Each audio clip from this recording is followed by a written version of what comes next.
Here we go, here we go, here we go. Here we go. Oh. Welcome back to the comic cover and spread project that we're working through right now. And tonight, I'm going to show you where we're at here, and we're making some decisions. Within this tutorial, we did line art previously and talked about super fast line art. And this one is all going to be about blocking the color and where to go after that. So back to the cover now that we're warmed up with our characters and kind of looking at what I was establishing. It is not a good drawing. This is a much better drawing over here on the left-hand side. Good penmanship, nice expressive line work that's going on inside of here. All of it's looking really, really cool and really neat. Whereas, yeah, this one is pretty stiff and pretty rudimentary right now. However, I wanted to start off with this guy and these comic covers to kind of take a look at what's going on as we start to approach more advanced color on the spread. That's what we're going to be working on tonight is the spread. I just want to show you these Hal Jordan here in Sinestro and talk to you about kind of some of the things that we're seeing and maybe help you get a little bit better of a creative eye. So with comic book art, not so manga as well. They use a lot of these really great blacks, and you can see this cool textural shape that's going on Sinestro's big forehead and receding hairline right here. It looks really, really nice and really cool with the way that that's sort of leaving these big blocky shadow areas. When we look at my spread here in a moment, we're going to notice that we do not have any of those big blocky shadow areas. I would like to put them in there, but that is going to slow down my painting process an awful lot. We'll try to do it as much as I can, but let's click on over. We're just gonna kind of save this green, yellow-eyed fella here in our heads for a second as we start to look at what's going on with the spread. The spread could not be more different. So what I'm going for here is earth tones, a bunch of tans, um, reddish kind of hues so that hopefully the blue on the stone starts to stand out in a really big way. And I've gone through and I've begun blocking in this page. Um, got quite a bit of layers over here on the left-hand side. And I just want to show you real quick kind of how I'm grouping everything together. So for Buddy's shirt here, I haven't given him a name yet.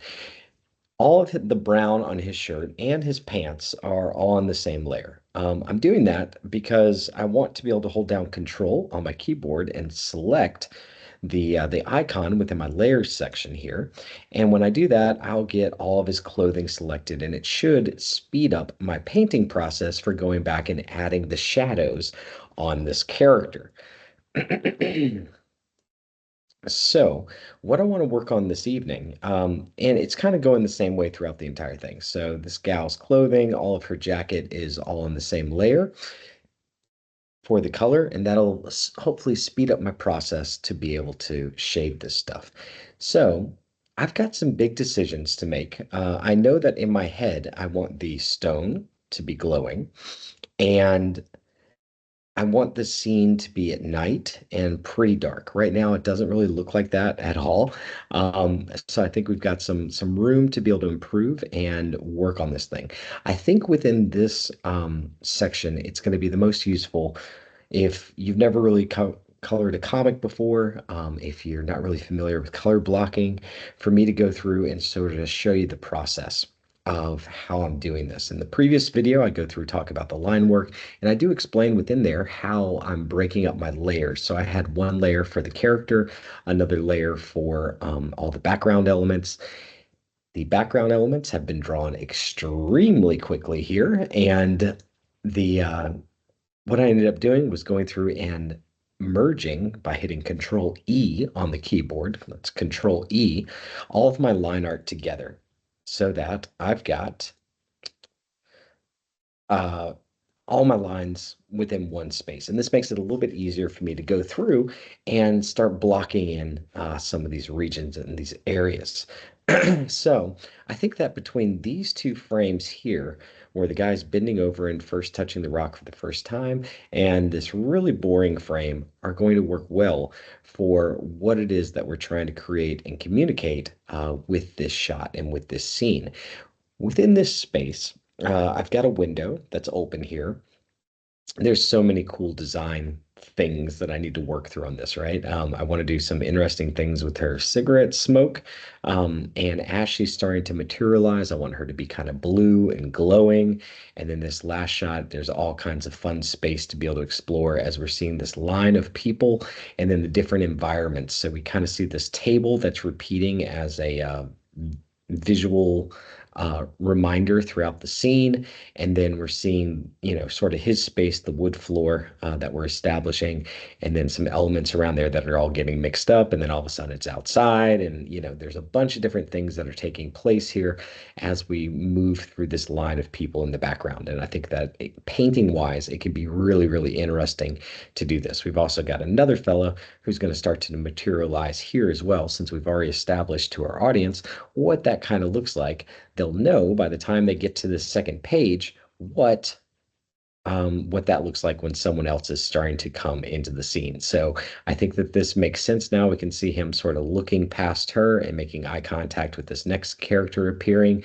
And then we're going to get to see him sort of noticing this huge line of folks that's starting to form with all the other people that have held the blue stone throughout time.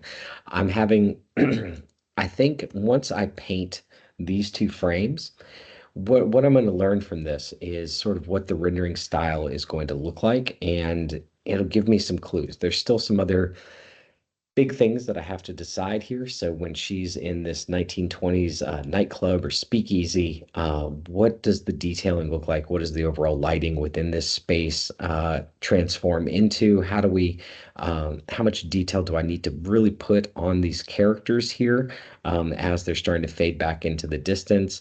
And yeah, it's going to be an interesting process of going through and doing this painting. But that's the thing that I hope you really enjoy about art and design is the creative problem solving that's involved within it and sort of, unraveling this mystery for how these things should go and how they should work. Yeah, haven't painted his eyeballs yet. We haven't picked an eye color. Kind of want him just to have brown eyes. um, since he's got the dark hair. And over here on the left-hand side, I've got two different comics pages that I've downloaded. Um, this artist in particular, I'm not sure of her name. I follow her on Facebook. She is incredible and really, really great at figure drawings. And she also does just some really, really beautiful renderings.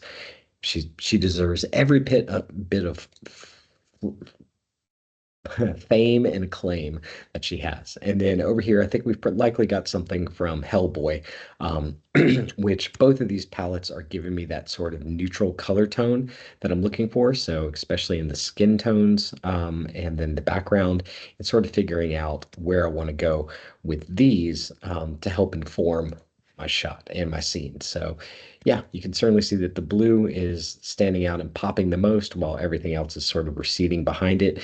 And this is just going to look even more interesting once we start to add some of those shadows. So without further ado, let's start talking about color blocking, which I've been over in several of the videos beforehand, but it's always good to come back to and to talk about. So right now I've got all my blue stones are on the same layer. Da, da, da.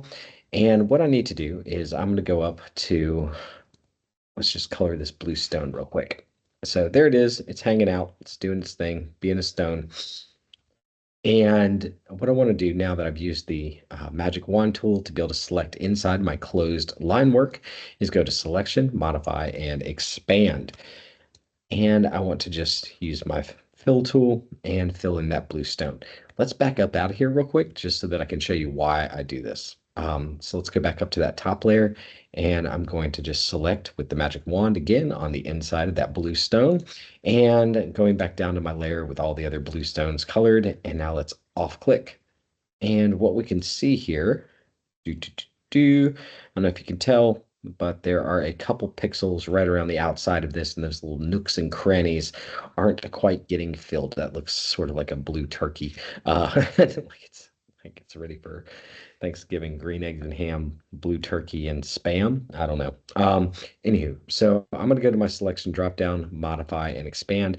By doing this, it keeps you from getting these little fuzzies right around the outside of your painting or around the edge of your line work and helps you fill it in a little bit more. So this process, you will still have to go in there and clean up some of the edges. You can see on this wall over here that not all of it's always going to get filled in.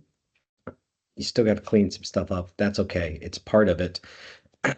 But by using this process and going to that selection drop down, it is going to speed up your workflow and it's going to be a lot faster than tracing around every little thing. So now, because of the way that I've been working, I can make some big choices here. We've got the wall as well. I want the wall to have wallpaper on it. It's one of the decisions that I made, and I think that that'll break up the page in sort of an interesting way. So just real quickly, I'm going through and grabbing a bunch of these pieces of the wall. And from here, I'm going to go same deal, modify, expand my selection. Let's go back over here to where all those tan layers are. I'm hitting V on the keyboard to get to my arrow key. I right click and that'll allow me to select my layer real quick. If you guys are still working within Photoshop with the auto select turned on, turn that bad boy off. Your work process is going to be a lot better and a lot smoother without that functioning. So we've expanded it and now we've just filled it that quickly. Really nothing else to it, you guys. We've got some plaster there. We've got some other wood that's being exposed. Next thing that I want to go through and figure out is going to be the paper color. So there's supposed to be a note on the ground. Got this bottle of a beverage that this guy is drinking, but let's go through and pick a paper color. And over here on this bookshelf, I've got a whole plethora of pre-selected colors and a color palette that someone has decided on. This artist is picked out already. That's going to help me get to a color pretty fast. There we go. I think that one might work. So once again, I go up to my top layer, select all of this and all of this. We've got just about everything filled in there. Missing that one. Let's get that also. Select, modify, expand. Um, we'll put it, I'm kind of grouping it. Doesn't need to be grouped, but we're going to group it with that. And that's not really different enough of a color to make it look like aged paper, which is what I'm going for. So this is your chance to be able to make some of those spot decisions. I'm going to go in and go to image adjustments, hue saturation, and just start experimenting. Turning down the saturation usually helps quite a bit. You can turn up the lightness, but that's not really what we want. That's pretty close to the wall color. I want it to have some differentiation, and let's mess with the hue. So let's bring in a little bit more pink.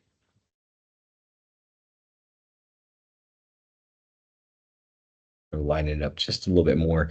So that's pretty darn close to the pack of smokes there. But I think that's doing a good enough job and it's different than what we had before. So now that we've established that rule, I'm going to come over here and just paint this sheet of paper. Now, keep in mind, I've got a lot of shadow work that I'm going to be putting into this painting here in just a bit, and that is going to dramatically change the way that our eyeballs look at this piece. So that color there is working pretty good for me. I think it's a nice color. That could be paper. It could also be the plaster as well, just so that we're not introducing too many colors throughout this entire scene. And we don't want something that looks like Rainbow Bright here. So keeping with that limited palette, that's such a small piece. And I'm just meticulously going in here using this is one of those areas where the navigator can come in handy also. I'm gonna have to go back and repaint some of these areas, but that's okay. keep that one just as plaster, all this stuff. And the goal here is speed. So if you can't quite grab something, don't fret, don't worry about it too much. We just want to keep this show moving along. So this can be the same color, oops, as the baseboards within the house. Baseboards are painted on the outside, not on the back side. And any plaster that I want to show just to be able to visually connect it. It's got some wood that's showing up. Let's get in here a little bit closer. So this is one big pass that I'm doing between these two frames. If I was, I think it's important now to note that throughout the rest of this, I am developing the cover, I'm developing the spread, all in the same stages. So I'm working the entire thing. If you slow down and try to go through, oh man, one small little section of this painting at a time, like one frame, or the spread, excuse me, the spread, one section at a time, you're going to make your hand want to bleed. It's going to slow you down tremendously and you will never get done. Select, modify, and expand.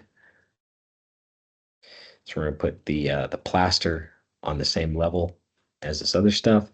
Let's go back in here and just do a quick paint job. So some of this stuff didn't make it all the way in to our selection.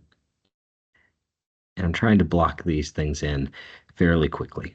There's, if I'm working professionally for a client, I'm going to make sure that every one of these little things is perfectly colored and that it holds up so that if anyone ever decides to print this out on a massive sheet of paper later on in the future, the imperfections of the drawing or the paint job don't start to show up. Another trick that I can do is to make the rest of the pages or the undercolor outside of these borders a really dark color. My undertone, instead of just being this gray, making it a black color, and that can hide some of your imperfections. But if you rely on that, people are going to be able to tell. And it's always better just to be as clean and precise as you can. But for the sake of time, I'm trying to be quick here within this video. I want to show you guys what's going on. All right. So we got some other wood up here. This is sort of an interesting contrast between the wood and the plaster. I like it. And I'm just trying to compositionally spread out that white color as much as I can so that we get the visual connection between it. All right, so that's looking pretty good there. Yeah. Oops. That'll work for me.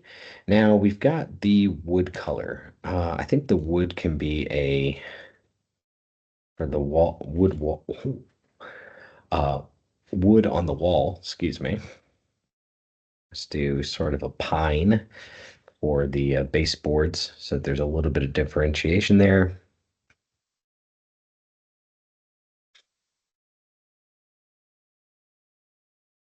And leave that brown.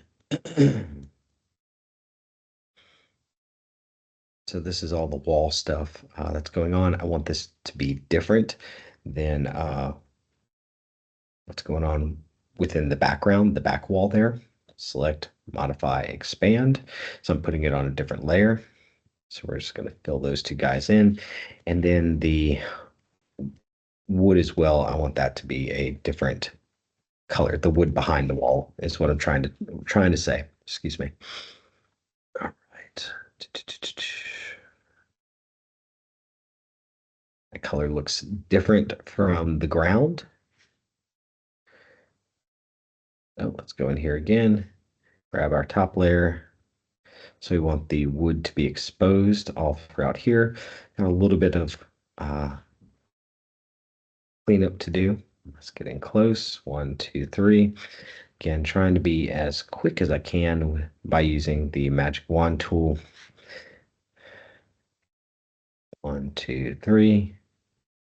Leave all that the same and select, modify, expand.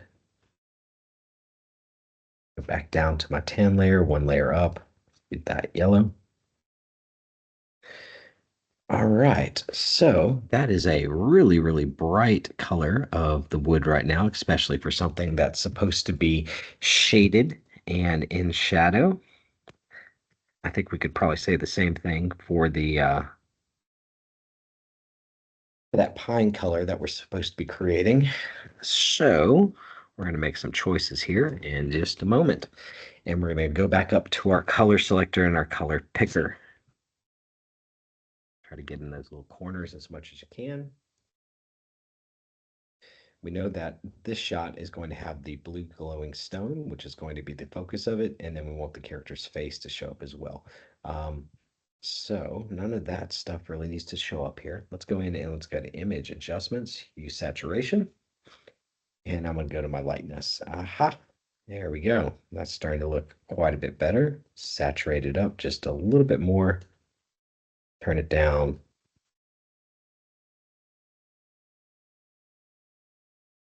Matching his hair just a little bit too much.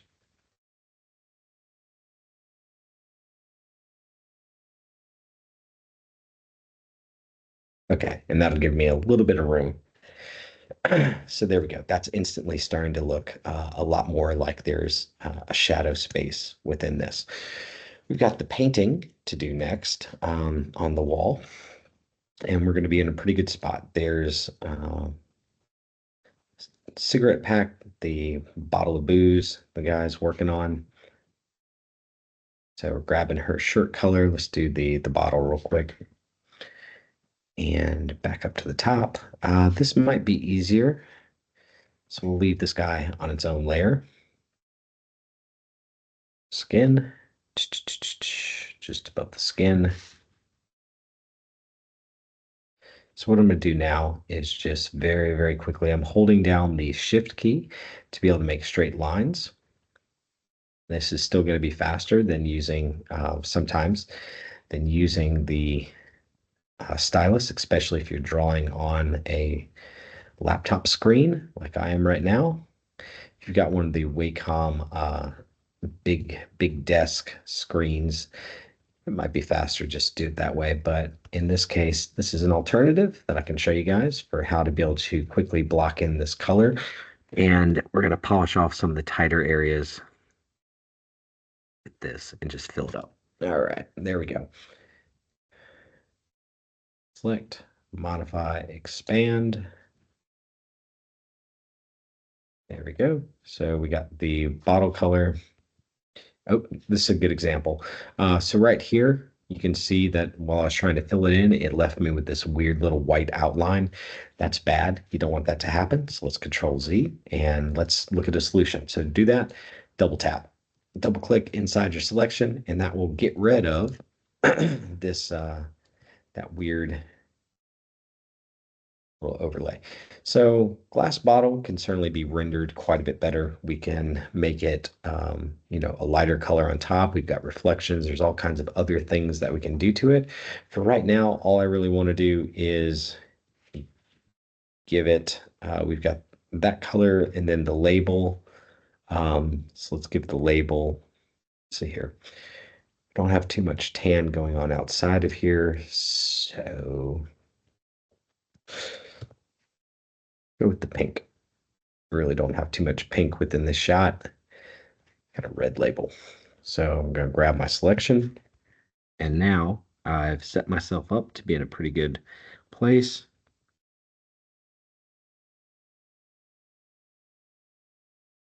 Trace inside that line. And once you get those two guys, using the brackets on your keyboard, you can upscale your brush very, very quickly by tapping those on the left or the right. Left will shrink it, right will make it grow. And now all of a sudden we've got a label. What I want to do next with that label, let's just grab one or three of the colors from the wall or the immediate space. And this is me faking a label. So instead of sitting there trying to draw this thing for the next 3 days and breaking my hand off doing all the tight lettering, this is a good sort of fast hand for how to be able to paint a label within a scene. There you go, give it a little bit of white.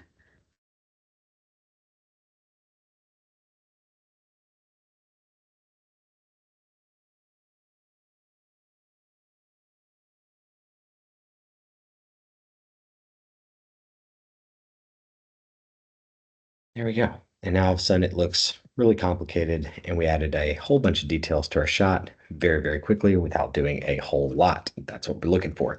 So we got that painting, and then we've got the top of the cigarette pack, which is supposed to be tinfoil. So instead, we're going to go back to this layer. Let's use something that's close to a foil color, which happens to be the color of the plaster in the wall, and fill it in so that it's in the same color space as everything else that we've selected and picked so far within this shot. Now, last thing is that still life painting. This is going to be the fastest paint job on a still life painting you have ever seen. What I want to do here is fill it in as quickly as possible. We are just looking to block in some general colors and shapes. I can fill in as much of this as I possibly can from the start. Select, modify, expand. And what's a good layer to dump this on? So we've got a frame layer, I think, somewhere in there. Let's put it on the same layer as the wall in the other shot. All right. And now that we've got this sort of earthy toned palette here, we're just going to be very quickly picking out some of the other colors from other areas and spaces and filling that in. Once I start working with the shadows and the other tones within this scene, the vase in there. Vase? I think vase sounds more posh to be able to say, if you care about that kind of thing. Vase. Vase. Just and roll off the tongue quite the same way. And just real quickly, I'm hitting I on the keyboard to get to my eyedropper.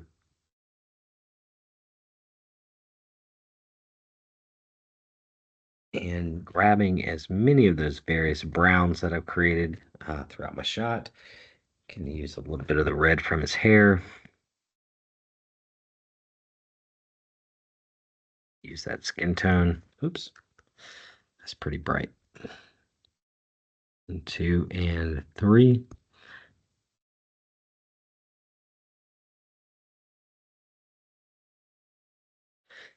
There it is. So we've got our painting filled in just to give the idea and the impression that it's a painting. And then the very last thing here is picking this guy's darn eye color. I am being so hesitant about it because I want to still be able to see the dots in his pupil, and I don't want them to be completely dark.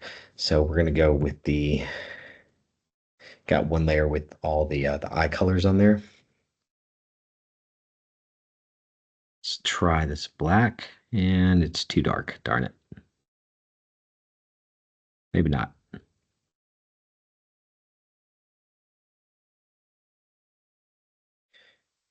Yeah, it feels too dark.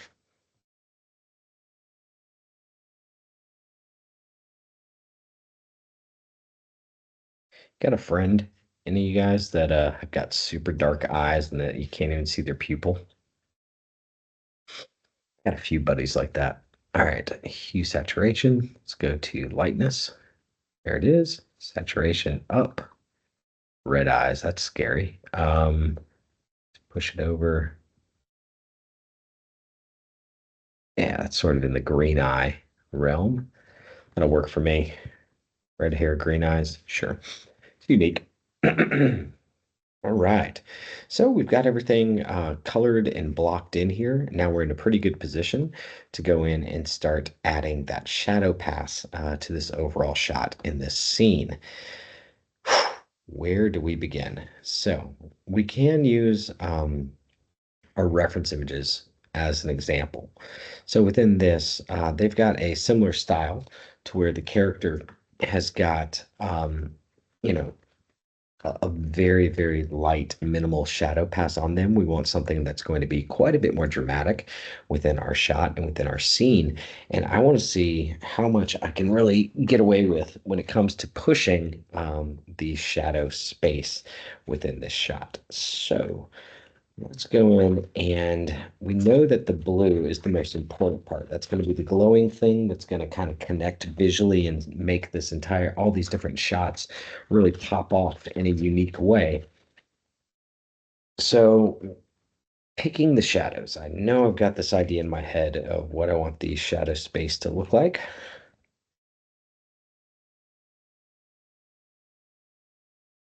Let's figure it out. So on him, let's grab all of his clothing and do the clothing as this sort of, I guess, seafoam color.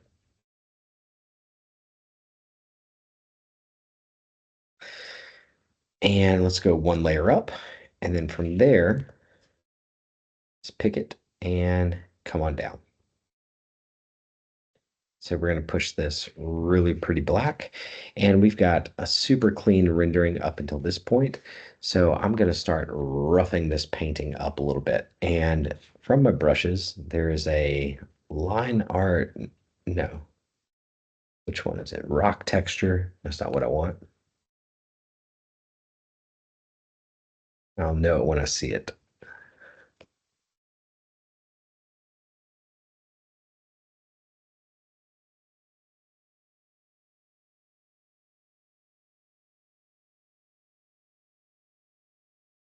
Maybe not. Sorry. Thanks for your patience here. Trying to figure this out. Where is that brush?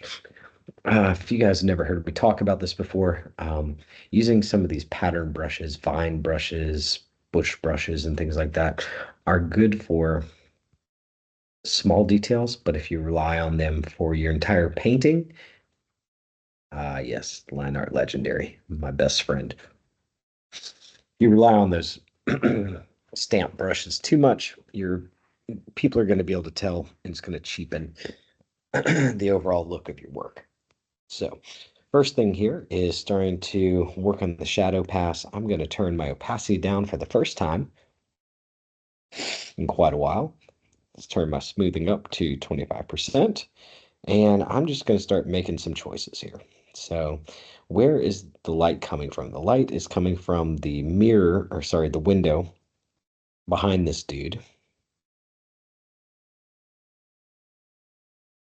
So all of this, and this is why being on select the character really works well. So we've got two passes on all of his clothing.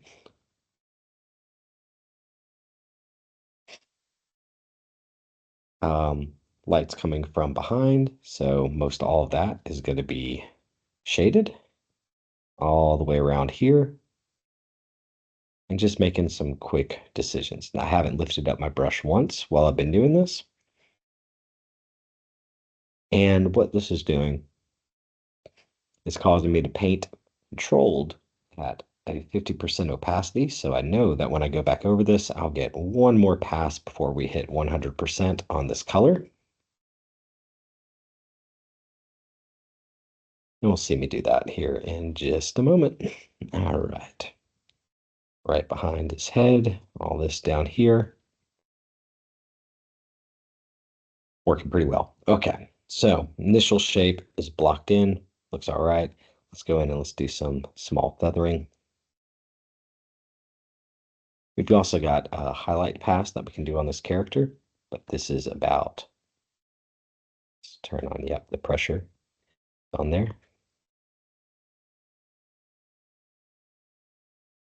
And now that second pass,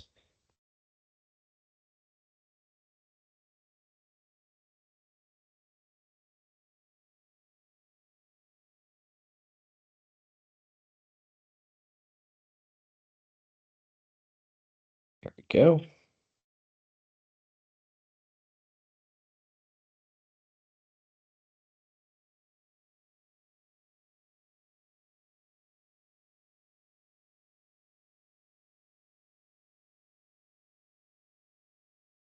And so this is moving along pretty quickly here on our character. Pretty fast way to render. Again, I can use my brackets to change the size of the brush, but we're getting some pretty dynamic cloth here. We're also getting quite a few happy mistakes that are going on as we're starting to layer up with the pressure on this brush. 1, 2. We've already got one shadow pass on him, so I can actually start to create some tonnage that's going on within this shot. Oh yeah, we've got his legs to do as well. The opacity down to 25%. This would create kind of a gradient moving out in some of these softer areas.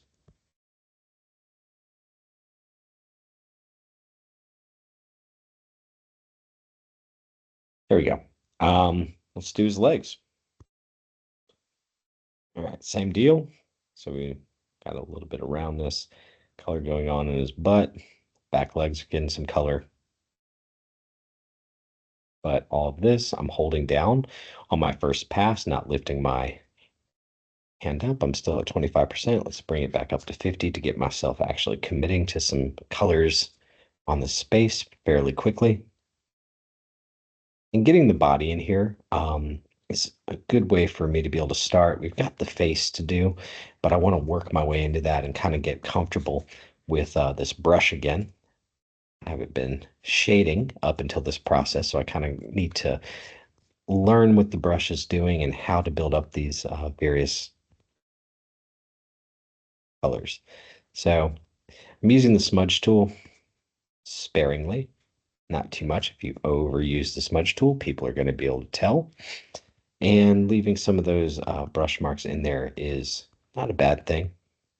Don't have to make everything look like it was totally airbrushed.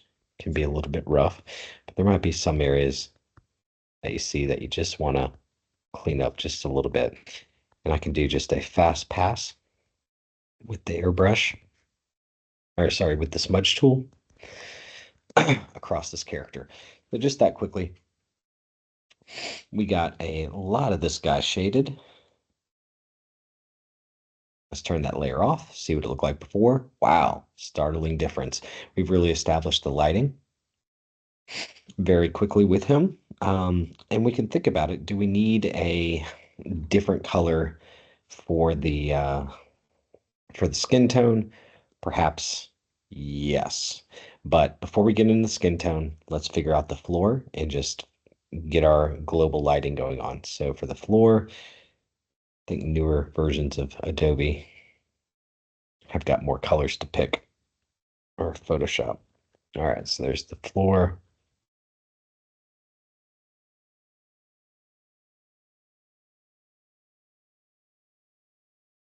Shadow, and just that quick because I set myself up previously in a good way. Now we're in a good spot to start figuring out these shadows on the floor. So I'm starting the corners. I want to ground as many of these objects as I can. We know that we've got a blue light that's going to be glowing from the stone. It's going to be affecting some things.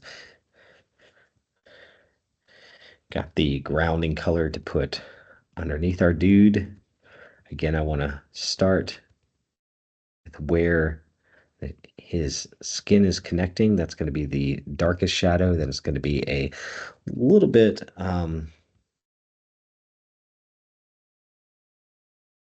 lighter around there. So we want that stone to be starting to glow. You can also use this shading to sort of highlight the wood tones within the scene so that it's not just so boring and flat. Make that one a sharp line just to show this is where the wood is kind of connecting. All right, cool. So it's got a little bit more texture to it now. It's looking better. And behind him, elbow again, is where this is connecting to the ground. We're going to start there.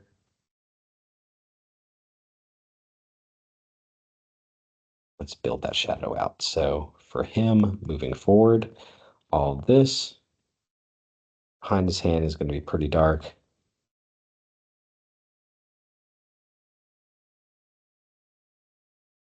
And moving back towards the back of the scene, I want this to disappear into shadow as well. Again, using my brackets to just turn it down and giving myself some extra little texturing within there. And that's pretty good within that shot. Let's go work on the walls now. And I've got all my walls on one layer. Bam, did that correctly. Haven't changed my brown yet. Been using the same color brown. Again, it probably needs a different color on the skin tone, but this is helping me to get some general color space going on within here. There's some other options that you can do if you want to differentiate it more. This isn't always going to be the answer. Sometimes you do need a different brown color, but this is close enough to black to where it's doing what I want it to do. So up here, we really don't want much light at all to hold the viewer's attention down with the 70-30 rule, thinking about where we want their attention to go. You can see how many of those little details that I created before I'm using as sort of guide marks for how I'm building out my, let's go down to 33%. Start building this forward kind of a nice way and getting just a little bit more rough texture on the back side of this wood, but still describing with our lines that we're creating very, very rapidly that this is wood. 65%.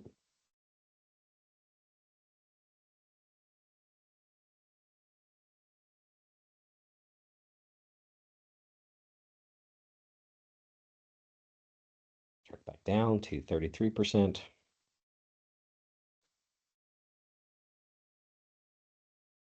Right. From those couple layers, we have come a long ways from how this stuff was looking before. Might need to smooth out some of it here and there. Just taking the smudge tool, just really quick if some of these are a little bit too textured. Or soften some of this stuff up. This is a very, very quick pass, but I find that it makes your stuff look a little bit cleaner. All right, we're starting to get that shadow space that's going on here. Still haven't done his face yet. And we've got the bluestone. Haven't done any of the highlights within this scene. So we got our back wall now that we need to go in and start shading.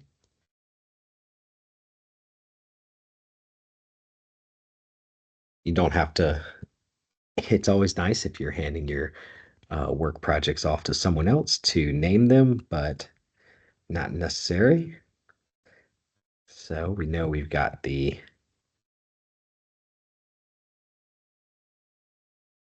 ambient occlusion that's going on. That means that if we've got this window within our shot, that the lighting is not going to make it all the way down to the floor. So I'm just trying to give some texturing here. This might be the first time that we really need to change the background color. So let's try a quick interpretation of that shadow.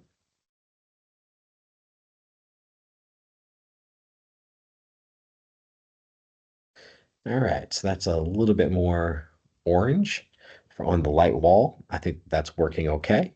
Still getting away with the same color that we were using before. We've got the wallpaper that we need to decide on within the scene too. So let's go in and do that real quick. Um, 1970s wallpaper. Oh man, we got some good ones. I want it to be, something super realistic like this is could be interesting, but we have to think about what the visual impact is going to be within the shot. I don't believe anyone actually had any wallpaper like this in their homes during the 1970s. Mostly it was floral, but we want it to be fairly simplistic so that it's not too visually strong when the viewer's looking at it. Paisley patterns like this can be okay. Um, that's pretty funky right there and not too visually strong. Sorry, I'm looking for one that's going to be soft on the eyes and not kind of nice.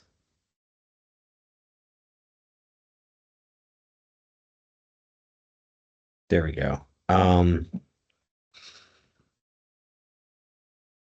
1950s simple wallpaper. Let's try moving back in time.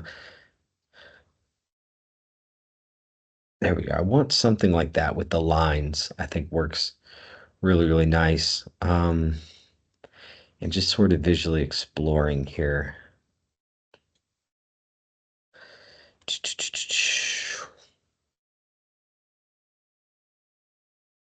Visually, this one isn't too strong. I think that it works okay, but you can see once it gets smaller that it sort of becomes visual noise really quickly.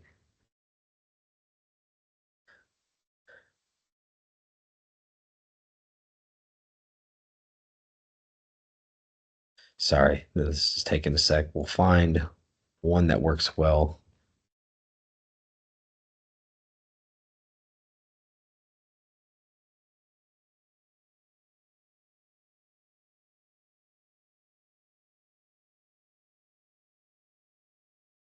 And this will help to give a period to it also and kind of subconsciously inform the viewer for when this is taking place. Um,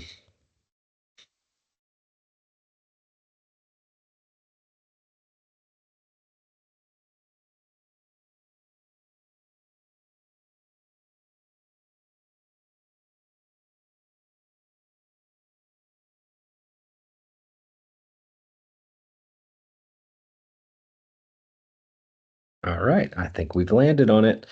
So we've got some lines here.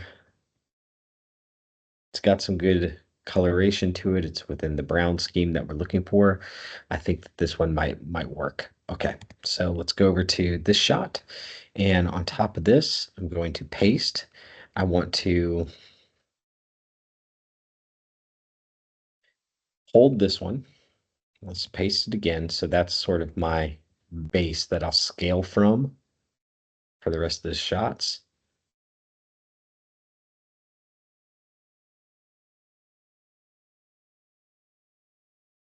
Okay, so what's the scale of it?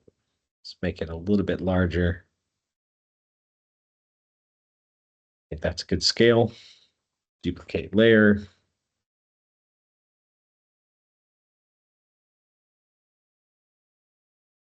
Got a little bit of a line that's happening with the coloration. Best way to be able to fix that, transform and hit vertical. Now we're creating a tile. If we did four of those, it would create sort of a tile and you'd start to see that stain become a diamond shape. But because the way that we're doing this really quickly, so now we've got two of them that match up. Let's get as much use out of that little bit of work that we did. And this is much further back within the shot.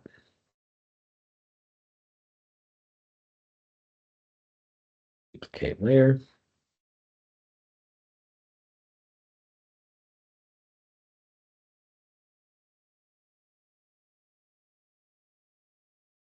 And duplicate layer.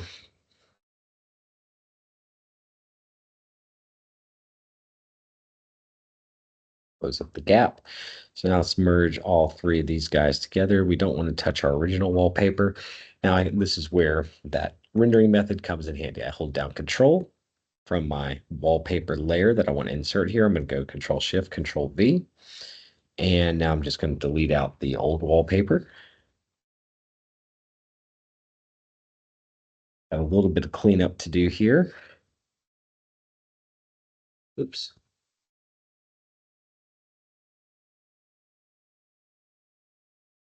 on some of these edges that I so meticulously painted previously.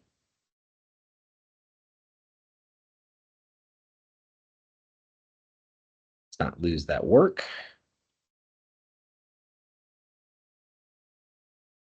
Same thing around here and here.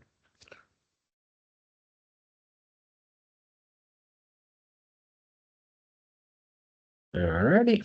And all this stuff somehow ended up on the same layer. Tisk tisk. Oh no. That one does need to be the wallpaper color.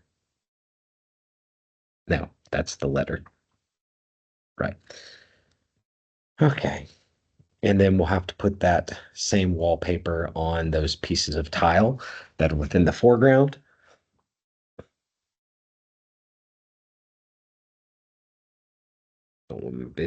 Don't need the baseboards colored. So let's take that same piece that we had just a second ago. I think we can get enough of it from this side here. Create a new chunk. And I'm just going to quickly position these two pieces. It's going to be much larger now. And this piece, much larger. And now I'm going to go to Edit, Transform, and Distort. So we want it laying on the ground. That means that with these four corners, we're creating a plate that looks like it's laying flat on the ground in alignment with my shot.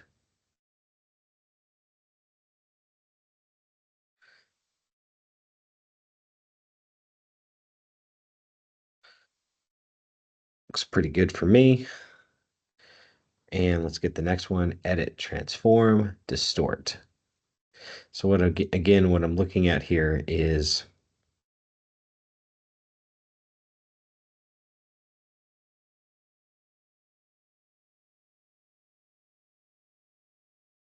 does it look like it's laying flat on the ground? Yes, it does. And that's what we want. So now should be in a pretty good spot. Let's Control E, Control Shift, Control V, and delete out the previous one. And just that quickly, we've got wallpaper mapped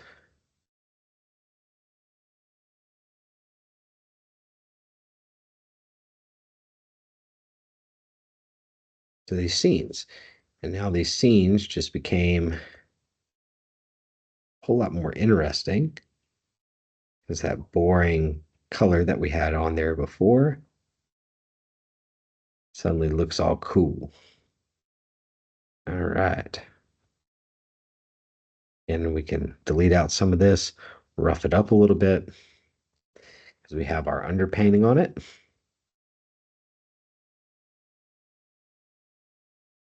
And a little bit came over on this wall. We'll be doing, oops,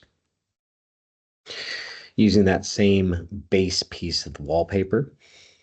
And now you can see how much that scene is really, really coming together. Now I can mess with my layer interpolation of this wall. Let's get it off there.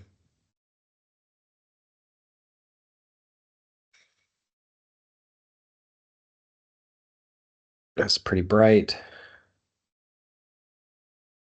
pretty light, pretty red. That's pretty muted right there. So let's turn it off. That's what it looked like before. That's with it on. It sticks within our soft light. Is working pretty good for me. Let's just look at some other options just to see what else we might be able to pull. Too light or too black and white. The other colors are interesting, but no one will be able to see that. The black is too much. That looks scary. I think soft light is the winner. All right, for our tiles. So we're in a pretty good spot here now, I think, to do the fella's face. We got some more detailing that we're going to do on this. We've also got the frame over on the left-hand side. Let's do his face. We these tiles on the ground likely need some more detailing as well. There needs to be more shadow on the white area and on the page and the paper. But once we do his face, I think we'll be in a much better position to do a highlight pass and start actually bringing in that blue stone into the shot and into the scene. So there's his skin layer, and he should have his hair right above that. Skin, hair, bottle. Give the bottle its own weird color, orange.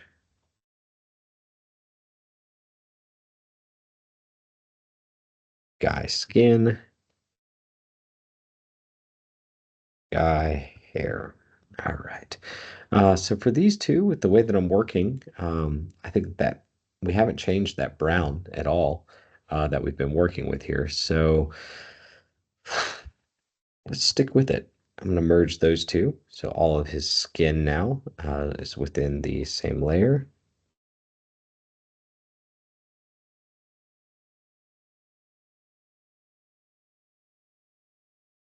Sorry, had a little piece of his shirt there that needed to show up.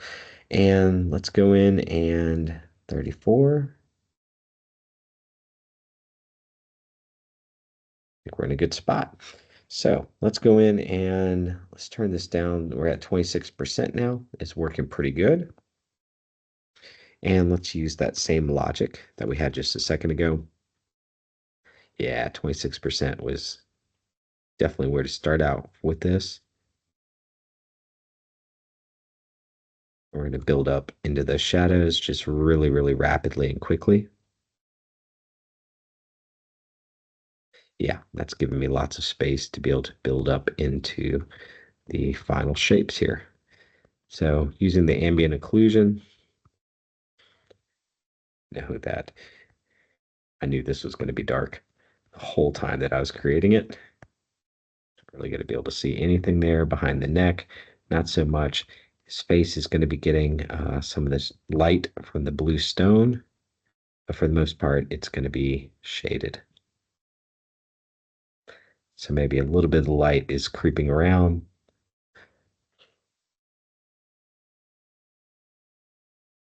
Let's go ahead and get the shadows going on this plane, right on either side of his nose. Keeping with that idea of ambient occlusion, where can the light not reach? Same way that it can't reach into the flat corners of a room, it's not going to be able to reach into some of the areas on a character's face. I'm saving the nose because that is protruding. And right around his hair, there's going to be a little bit of an overhang there. And we've got a gradient that we're going to be creating going forward as the rest of his face starts to catch some of the light. At 27%, 26%. So this means I get 4 passes before I'm up to 100% on this character for the opacity that I'm painting with right now. That's more than enough space to make my choices and make my decisions along the way. Probably turn this up a little bit more, and I likely will as I start to get more confident with painting how I'm going to be painting the fella's face. There's 60% here. Got the nose. It's going to catch some lighting underneath.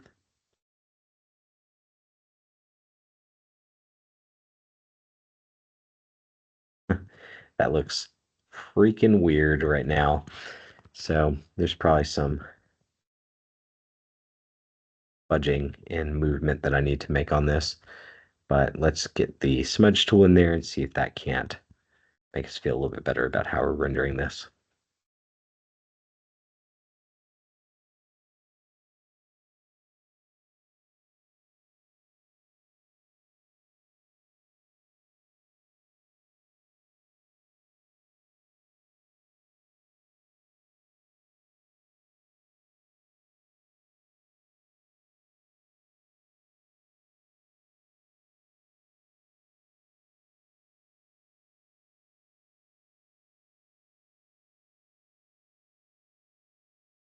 All right. So it looks like his face is covered in soot right now, which is not a good sign that we're rendering this in a nice, clean way.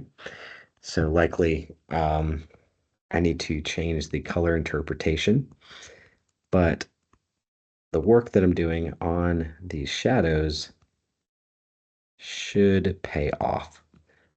Even when we change the color around, that was my guess that the coloration that was working on his clothing, the walls, the same brown that we've been using everywhere. We did change it on the back wall. It looked a little bit too muddy. So just trying to stay aware and wary of that.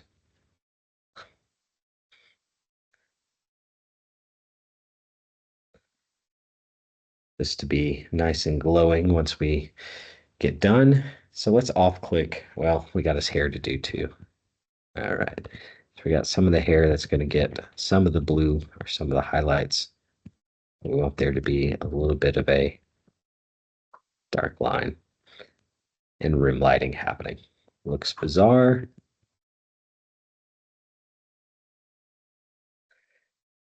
Okay.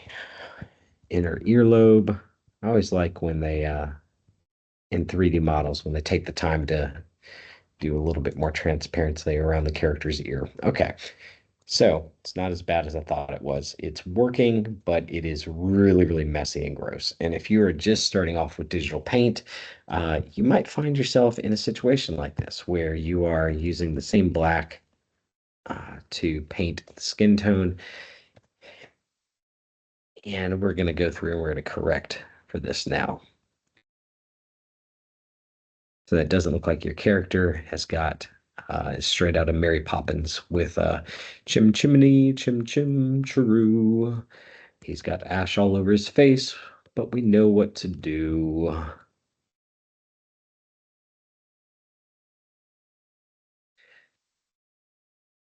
Red lip, I could paint, you know, this face for the next 3 months, but we don't want to. We want to do this quickly and not get sucked too much into the details, just cleaning up around some of these areas a little bit more. Okay, so now watch what happens when we mess with the layer interpolation here and see what we can get.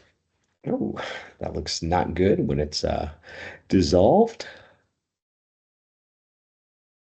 Okay. Wow, look how far we came. That's not too bad with the red on there. Let's see if we can get something else. Okay, now he looks really scary. That red tone isn't the answer. That's okay with that lighter tan on there. Not too bad. All black, really scary. Oh, what do you know? So that purple there for subtract is working pretty good. Let's try it again. Oh, so the red tones aren't it. It's not too bad with that that kind of pale green. Now let's see what happens if I go back up here and go to image adjustment, use saturation. Those layer interpolations give me a pretty good idea.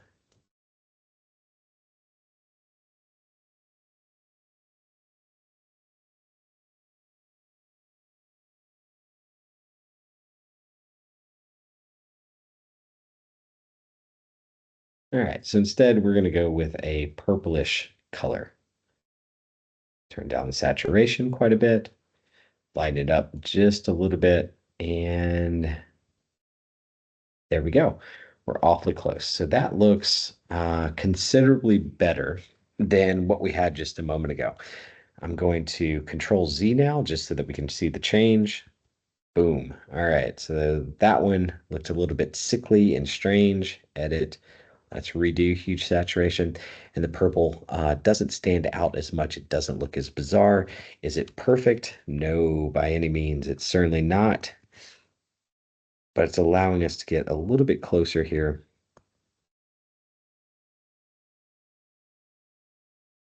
What we want the character to do and look like. We did lose a lot of that black, so it doesn't, it for the skin tone, I think it's okay to go back in with the burn tool and use it just a little bit. It's all working pretty good for me. Okay, we're in a good spot now. His eyeballs are still massively glowing within this shot. Eyes. Okay, let's drop the eyes just below the shadow. Yeah, that's my shadow layer. So I'm going to use that same purple color just on the eyes right now, really quick. Turn those down. Starting around the top of the brow, usually is a good place to begin, right around the edge of the eyes. Cool. So turning down the brightness on those eyes is going to help an awful lot to make him look not quite so possessed within this shot. So beforehand, there he was. There he is. Now we've got some lighting that's starting to work on the character's face. It's also working off of this blue stone here that we've been doing all this stuff to be able to get to and actually render. For the sake of this demo, let's finally get on and start rendering our blue stone. So I've got this blue right here set to a very boring blue color. It's sort of middle of the road, not all that interesting. Now, as we start to do the glows and the more interesting part, I'm going to start moving up towards our electric blue and the white. So let's go to the original one, and we're way down here. We're going to do a big step up towards saturation and brightness. And this should be pretty impactful. We're on a new layer. I'm not going to have anything selected here because these choices that I'm going to be making. Let's go up to 100%.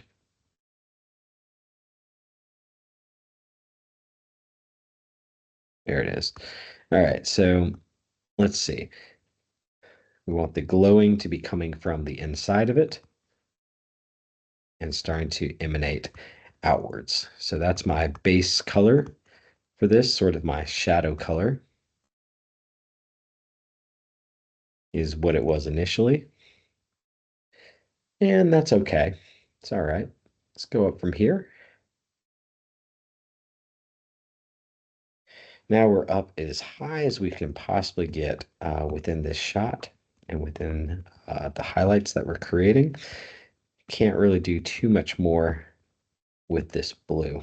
That's as bright as we can get besides going full on neon.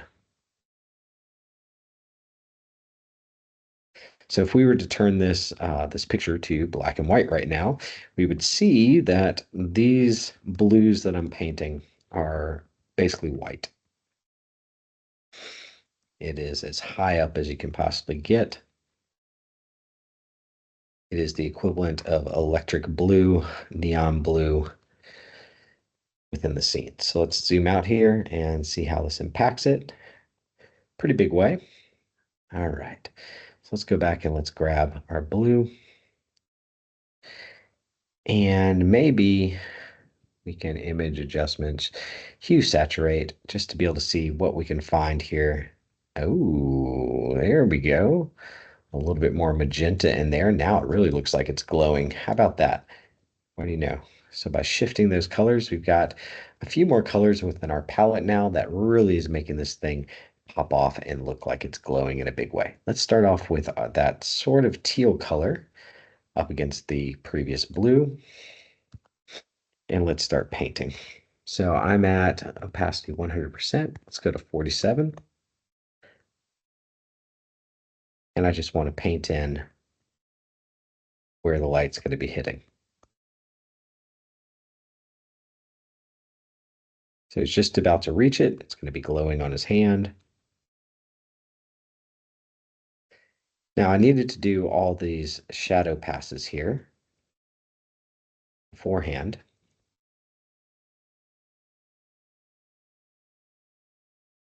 So that as I start to paint in these highlights, thinking about the planes of the hand and what's really catching the blue, that all this stuff starts to show up in a pretty big way. I learned you always, by starting with the shadow pass, you learn an awful lot about your scene, your character, where the light is coming from within the overall shot. Now, this hand is as close to the blue stone as anything else on this character is going to be. So from here, this is where we can really turn that blue tone up an awful lot. It's looking pretty good. This is all on its own layer as well. And then from here, we can start to populate this blue elsewhere. So we're at 47%. Let's go in and start putting some of it on his face.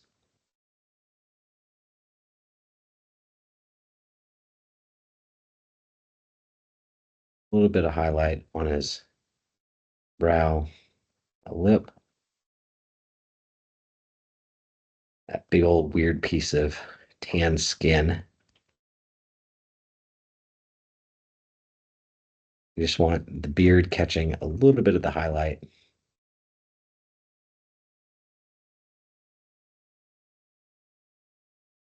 Too much.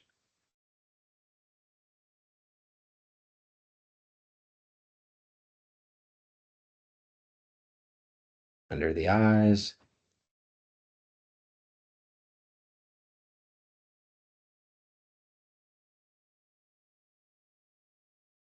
Got the brow of the nose now. It's going to be catching it. Oh, buddy, look at this. Now it's all starting to make sense, right? All those weird little choices that we made.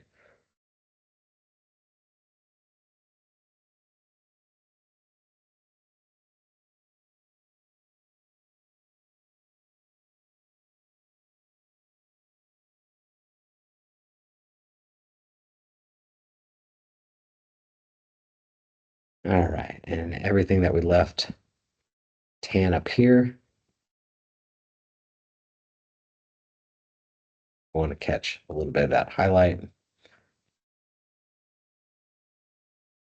I want this to droll off.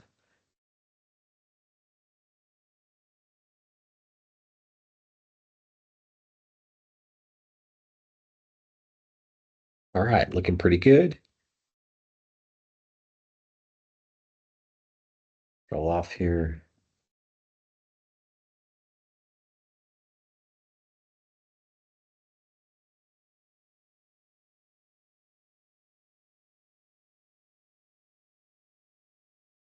So thinking about the lighting, where it's coming from, what it's going to be able to hit,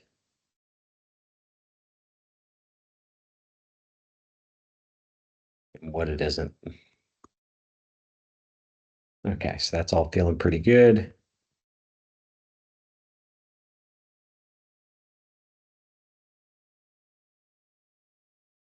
Don't want any of this going down his shirt. Get a little bit of it right over here. Not too much.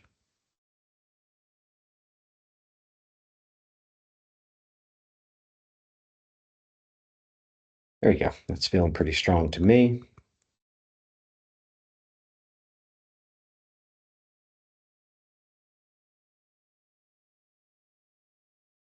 All right, and smudge tool time. So again, this is going to allow me to be able to soften up a lot of that stuff. Might want to hit the eraser, soft eraser. Let some of it drop back if it feels like it's just a little bit too bright. Smudge tool. I know that the smudge tool is going to dampen some of these shapes that I'm creating as well. So if it's too bright at first, I know that I'm going to use the smudge tool and it's going to cause some of my hues to disappear and go away.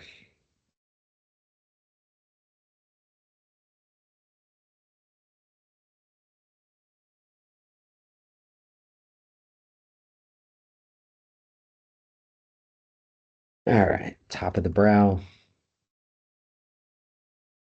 on the eyebrows.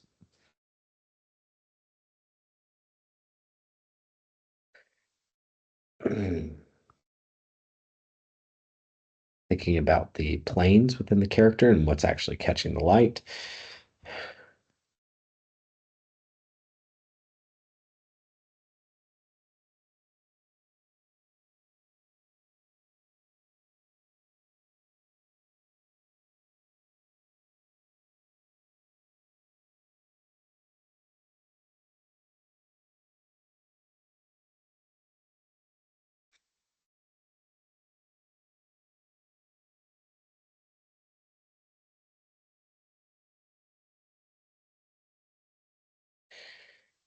There we go. All righty. And so with that blue added in there on our character, I think that it's starting to look pretty good. We've got the lighting that we can put onto the ground as well now. Like I said, there's still the objects around the outside the character to be able to create, but let's go in and we've got this one big blue layer. Let's just keep on painting around for now and see what happens.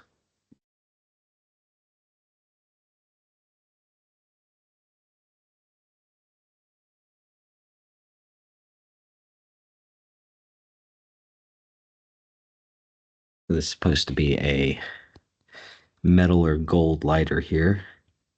Can slow down and do a little bit more with the shadows and lighting there.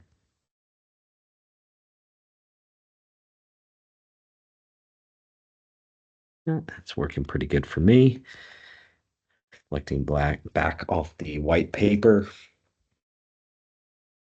Let's drop it down as we get to the wood because the wood is not going to be lacquered in any kind of way.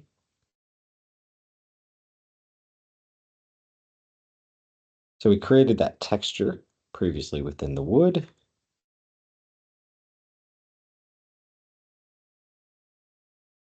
The whole thing is really kicking up and glowing pretty good right now.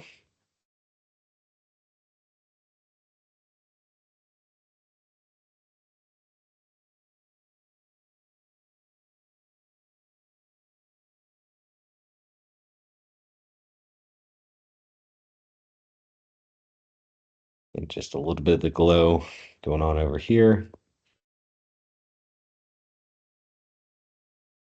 And you can see sort of the power of this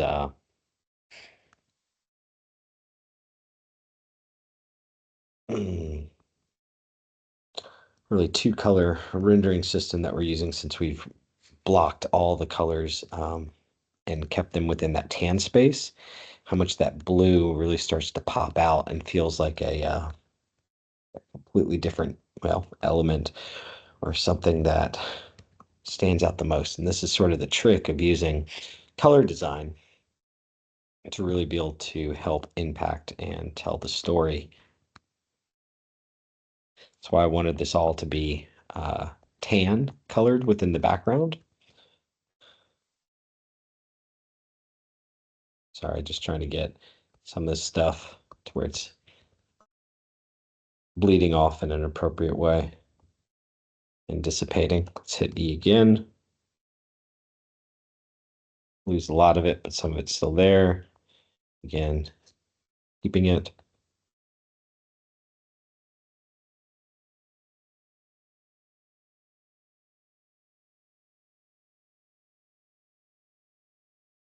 Use my brackets to be able to change the scale while I'm painting. Hitting E on the keyboard to get back into my eraser. I'm just trying to bring some more of that blue through the rest of my shot. So we still got shading to do on the wrapper, the objects within the foreground, but things are working pretty good here. Last thing I want to do is I'm going to go to my fuzzy brush and I want to grab, oops, way too close. We had a much brighter blue within here. This one, the super electric blue. And we've got a good establishment that's going on within this shot.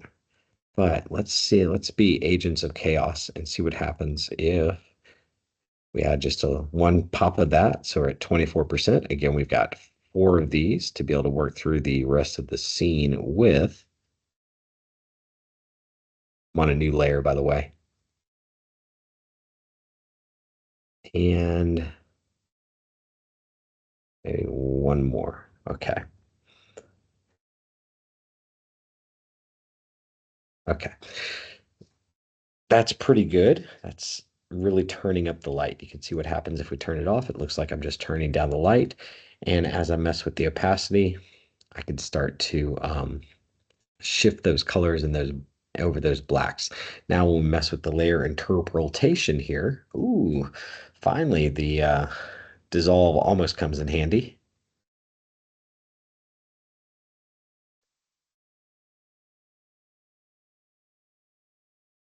All right, I think that moved it just enough. So this is overlay.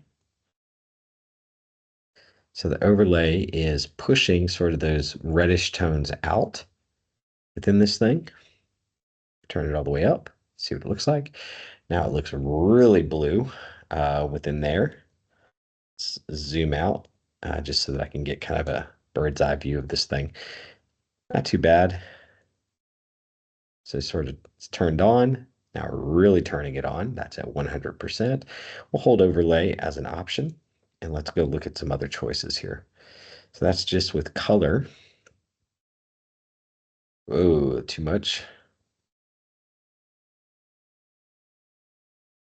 Ooh, that's really weird. That looks like a CW effect that they might use for the Arrowverse. Overlay, I think, is the winner. And now we can turn up the brightness and the effect of that. So that's at 35%. So we got a little bit more of it going in there, a little bit more of the blue tone overall within our shot. And I think that's going to be the winner. So I think you've got maybe a good idea of how to be able to approach this when it comes to shading. And what I'm going to do is I'm going to finish blocking the rest of my scene. And then I'm going to go through, I'm going to add the shadow pass throughout the entire thing. And then I'll go back and I'll add this lighting pass like you're seeing right here. And then there's probably still some final details and touches that I need to create. But through that shadow pass, I'm learning so much about my scene and the way that I'm rendering this thing. And you can see that, we took a pretty strong drawing that was going on before that had some good detail. Some of the details are fading away, and that's okay. It's okay to lose some of those details and some of that line work. Don't try to hold on to all of this stuff. Think about what is the most important thing that you're trying to convey to your audience, right? And I would say that in that vein, this guy's butt over here on the left-hand side, that nice, lovely leg that I'm so proud of. I really like the shape, is not the most important thing to this scene.